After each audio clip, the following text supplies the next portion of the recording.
na naman ako, magluluto ako ng chicken curry. Ayan, lulutuin ko itong chicken curry. Ayan, ang dami niyan guys. Boneless na chicken curry. Ayan ang ilalaho ko.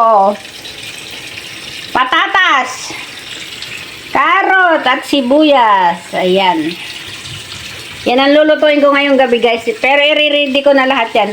Alam niyo guys, i-marinate ko yan. Kahit mamayang gabi ko lutuin para masarap yung aking gagawing curry. At syempre, ayan guys, magluluto ako ng upo para sa hapon din yan guys. Alam nyo guys, ang upo, 1 linggo na yung nabili. Ang ginawa ko dyan, pinutulan ng ulo para daw siya maging tumagal ng kahit 1 linggo sa rep ay sariwa pa din. Ay totoo nga, sariwa pa. Kaya guys, pag marami kayong upo, ilagay nyo sa rep, putulan nyo ng ulo at asinan nyo. Inaasinan yung dulo para mahinto yung pagtanda. Pwede pala yun. Aasinan para mahinto yung pagtanda. Agoy. Totoo yan guys. Ginagawa namin. Dito ko lang sa Taiwan natutunan yan. Para mahinto yung pagtanda ng upo. At nairina na naman ako. Tapos ay ito na naman guys ang lulutuin ko. Kulitsay. Ayan. Kanina ko pa ito binabad. Ang repolyo. Kanina ko pa binabad sa tubig kasi maraming ang repolyo dito maraming spray na gamot. So kailangan natin ibabad ng marami sa tubig yan. At least hindi naman ako nagbabayad ng tubig. Agoy!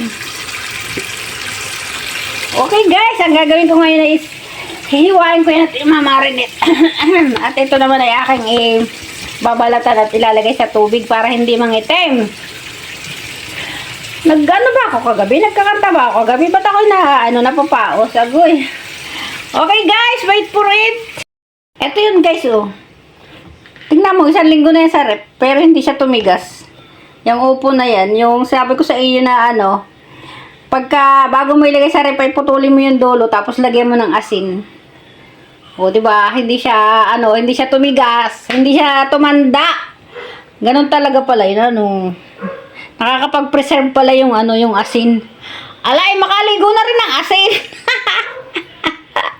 O, ayan, maligo kayo ng asin at para hindi tumanda. Ganun pala yun. Kailangan nating maligo ng asin para hindi tumanda.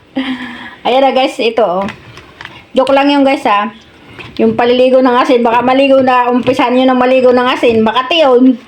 Ayan guys, binalatan ko na itong patatas at ibababad ko sa tubig. Binalatan ko na din itong karot, tapos sibuyas.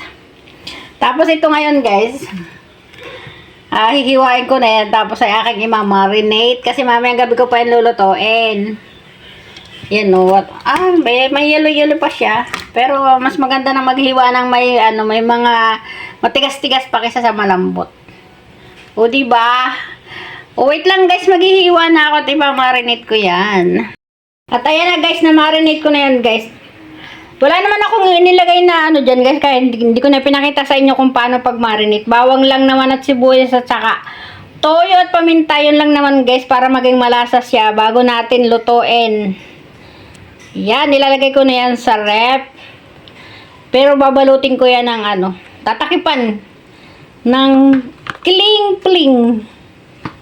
Kasi aminin naman natin at sa hindi, ang ating loob ng rep ay madaming bakterya. Kaya wag kayong maglalagay ng open na pagkain doon sa rep. Kung ayaw nyong magka-bakterya yung mga pagkain nyo. Kasi mamayang gabi ko pa yung lulutuin. So ilalagay ko yan sa rep at lalagyan ko ng cling film. O, ayan. At nahiwa ko na din guys yung upo. Kita-kita nyo naman yung upo. O, talagang mang sariwang-sariwa pa. 1 linggo na naming nabili yan. O, yan. O, diba? At ito guys, malinis na din yung repolyo na yan. Kaya, pero tatakipan ko lang yan guys. Saka ito, yan. Tatakipan ko lang yan. Hindi ko na yan ilalagay sa rep. Dito lang yan sa labas. Ang ilalagay ko lang sa rep ay ito. Yan, lalagyan ko ng cling-pling. Ayan, para sure natin na malinis yung ating lulutuing pagkain. Ay, yan. Kailangan takipan natin. At ito pa, ayan. Nilagyan ko na din ng cling-cling yan.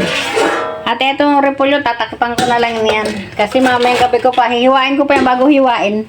ay hugasan ko pa. Tapos ito. Mamaya ko na lang yan hihiwain. O, ayan guys.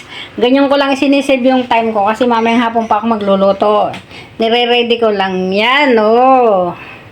Sana may idea kayo natutunan kung paano i-save yung inyong time. Okay? Alam nyo guys, wala kaming ulam na Ebalin sa tanghalian. Ang ginawa ko, nagbawas ako ng manok na boneless. Nagtinula ako. Tapos nagbawas din ako ng ng upo. Ayan, lalagyan natin ang gulay. Ilagyan natin ang repolyo at, hindi, ano ba yun? Litos at saka carrot at saka ano ba yan? Ang tawag yan guys, sutanghon. Ayan, libre na naman ang ulam namin ni Ebalin sa tanghalian. Diba? Ganyan lang mga discarding OFW. Ayan. Para may sabaw ka. O diba? Ang sarap-sarap na ng aming ulam. Ayan, mag-umpisa mo tayo magluto ng chicken curry. Kasi piprito ko muna ng kaunti itong patatas at saka carrot.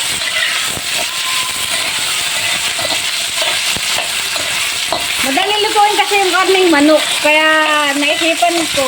Pero lagi ko itong ginagawa. Piprito ko muna ng kaunti itong patatas. Half cook lang guys. Para hindi man siya matigas.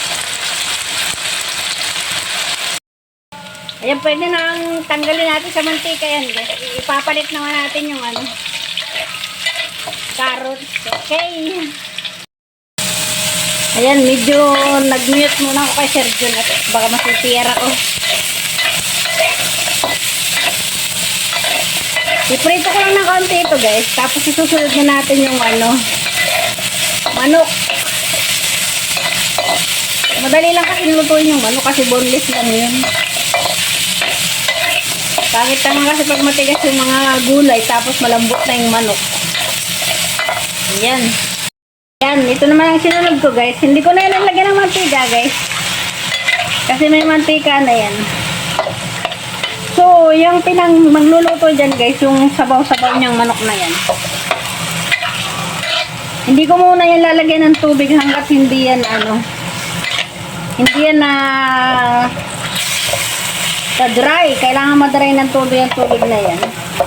So, takipan ko muna sandali guys para maluto yung manok. Tingnan nyo guys, nagtubig siya.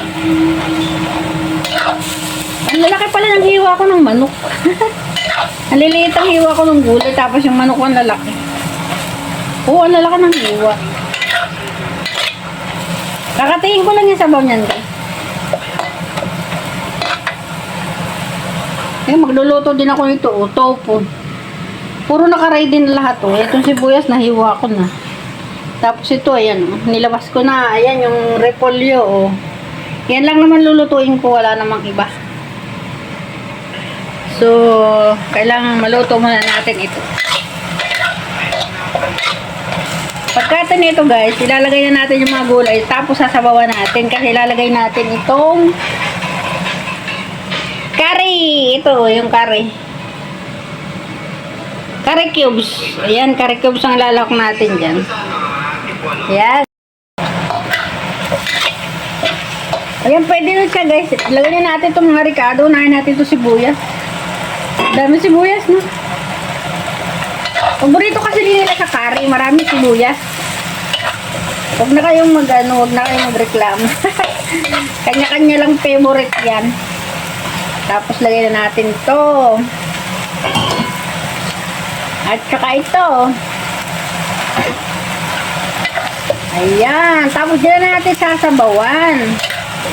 Sasabawan natin. Saka natin ilalagay ang curry cubes. Ayan, sasabawan ko na guys.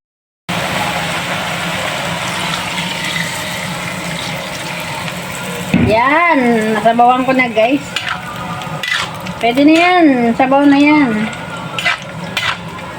Ala, baka ako yung maka-copyright. Nag-iingay si Sir John. Nilagay ko na guys yung curry cubes dyan. Kaya ayan, makulay na yung kanyang sabaw. So ngayon, tatakipan natin yan para maluto pa siya. Tapos yung, alam nyo guys, yayapot ng sariling yapot yan kasi gawa ng curry cubes, nakakapagpayapot yun. Ang nilagay ko nga pala dyan guys ay 3 cubes. Saktong-sakto na yan guys, ang lasa. Kasi, tantyado ko na yan. Ganyan ako magluto. Kalkulado ko na lahat. So, tatakipan ko muna siya, guys. O, diba? Tingnan mo, guys. Tumatagal ay yumayapot siya. Tinikman ko na siya, guys. Saktong-sakto lang yung lasa niya, guys.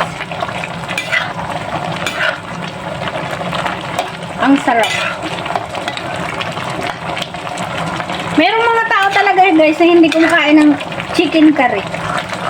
Dati nga ako din, hindi ako mahilig sa chicken curry. Pero nung ako na nag-uumpisa magluto, ayan, doon ko napatunayan kung gaano kasarap ang chicken curry. Wait lang guys, papakatihin lang natin ng konti yan, okay? Tumatagal ay gumaganda ang kulay niya guys, kasi natunaw na yung natunaw yung curry cubes, o diba? Ayan ang natural na kulay ng curry cube, ng curry, chicken curry natin. O, diba? Kailangan makatihan pa yan, guys, para hindi masyadong masabaw. Pero yung iba gusto nila masabaw para may pang-creamy sa kanin, diba? E, pwede na nating ahunin, guys, kasi sabi ni Evelyn, sakto na daw sa lasa. Masarap ba, Evelyn? Sarap. Oh, sarap daw. Naku, sarap nitong pang-mukbang. Hunin ko na guys. Luto na siya. Ayan, maraming salamat sa panonood ng aking chicken curry. Ayan. Iba naman ang susunod kong lulutuin. Susunod natin guys ay upo. Alam nyo guys kung ano yan? Yan ay sisig. Tapos ginisa ko sa mantika ng baboy. Ako lang gumagawa ng mantika na yan guys. Ayan, mantika ng baboy yan.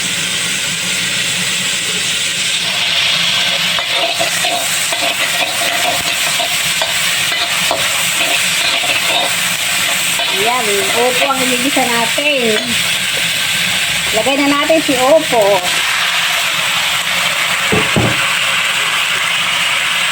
Walang ibang lawak yan guys. Yan lang, saka paminta at saka asin. Tutakin pa natin guys para siya maluto. Hindi na natin tutubigan niya kasi may sariling tubig yan, di ba? Ayan, di ba tulad ng sabi ko sa inyo guys, hindi kailangan natin maglagay ng tubig sa upo. Kasi yung upo may sariling tubig yan. O, ayan, di ba luto na agad ang upo. Kala nyo, sa Pilipinas lang kumakain ng upo na ang lahok ay hibian. Dito rin sa Taiwan, kasi mga kuripot kami dito dahil kami walang mga tira. Pati mga amo, kuripot, kahit maraming pera. Kaya nahunin ko na siya guys, luto na siya. Ayan, ang ating repolyo. Maluluto na din siya. Ang panghuli kong lulutuin guys ay tukwa. Adobong tukwa. Eto ngayon guys, maluluto na siya. Kaya aahunin ko na din siya. Ang ko lang niya ay asin. Wala nang iba. Asin lang. Grabe ang init guys dito sa kusina. Tag-init kasi ngayon. Sobra. Ayan. Nahunin ko na siya. Ayan guys, niluluto ko na yung tofu. Inirito ko muna. Bago ko adobohin. Ayan. Lalagyan natin ng oyster sauce at saka dahon ng sibuyas. Ayan, ito na guys. Ang bilis-bilis, binilisan ko na kasi ang init. O diba, ayan, ito na ang ating adobong tukwas. Agoy, ang init dito sa kusina guys, kung alam nyo lang.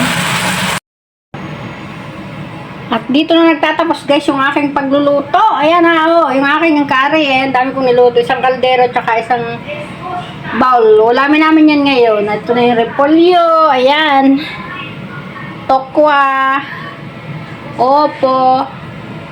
At ang brown rice. So, ayan. Thank you for watching, guys. Ayan. Maraming salamat.